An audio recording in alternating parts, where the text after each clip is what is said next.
In a move that has already sent shockwaves through Washington and the global financial community, U.S. President Donald Trump has taken the extraordinary step of ordering the removal of Federal Reserve Governor Lisa Cook from her position on the Board of Governors.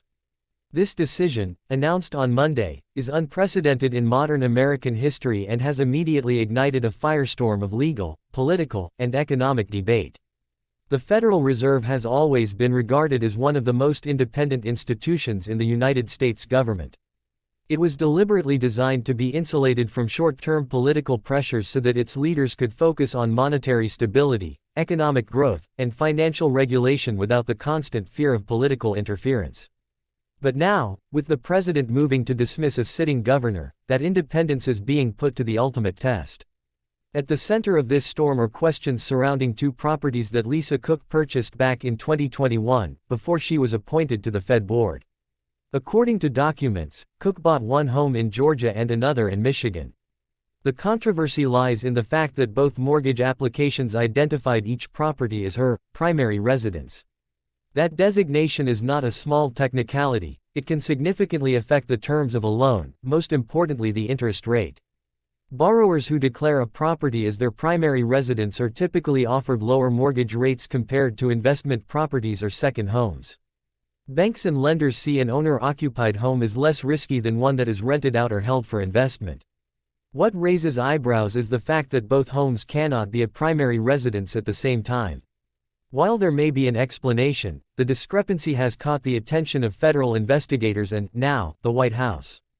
President Trump's justification for removing Cook centers on the idea that this discrepancy, now the subject of a criminal probe, constitutes cause for dismissal. The Federal Reserve Act explicitly states that a president cannot fire a board member over disagreements on policy or ideology. However, it does allow removal for cause. The challenge is that the law does not clearly define what counts as cause in this context.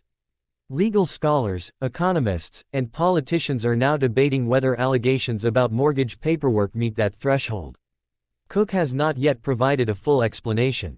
In a statement released last week, she said she is gathering the relevant documents and intends to provide accurate information that addresses what she called legitimate questions. She stopped short of admitting wrongdoing and has made it clear she intends to defend herself. Her supporters argue that this controversy is being blown out of proportion, possibly for political reasons.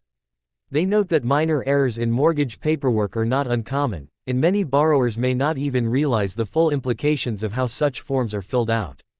Still, the fact that the Justice Department is pursuing this as a potential criminal matter raises the stakes significantly. The move by the president could have far-reaching consequences, not just for Lisa Cook personally, but for the very balance of power between the White House and the Federal Reserve.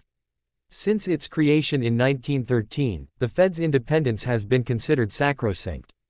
The idea is that monetary policy, decisions about interest rates, inflation control, and financial stability should not be manipulated by politicians seeking short-term economic gains ahead of elections. For decades, presidents of both parties have respected this unwritten rule, even when they disagreed fiercely with Fed policy. President Trump's action represents a major break from that tradition. Legal experts expect that Cook will challenge her removal in court. If she does, the case could quickly escalate to the U.S. Supreme Court, where justices would have to decide, for the first time, how far presidential power extends when it comes to firing members of the Federal Reserve Board.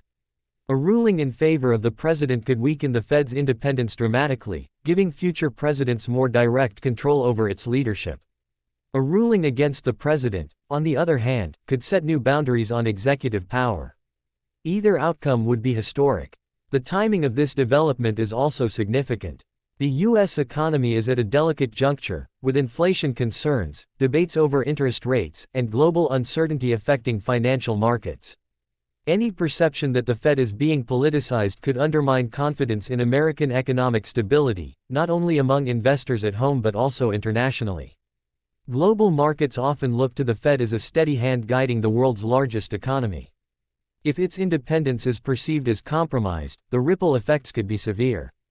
Critics of the president argue that this action is less about mortgage documents and more about sending a message that no institution, not even the Federal Reserve, is beyond presidential reach.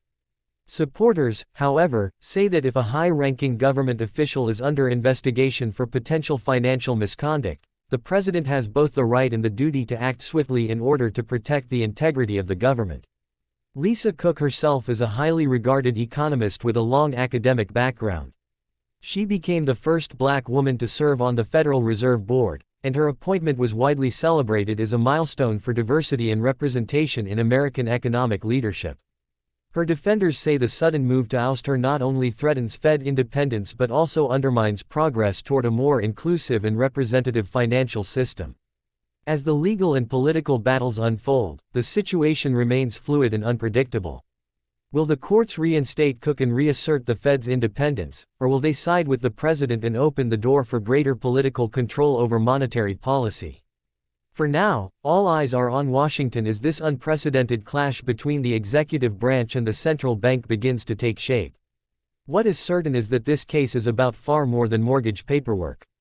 It is about the future of one of the most important institutions in the American economy, the limits of presidential authority, and the delicate balance between politics and financial stability. The outcome will not only affect Lisa Cook's career but could also set the tone for how the U.S. government and its central bank interact for generations to come.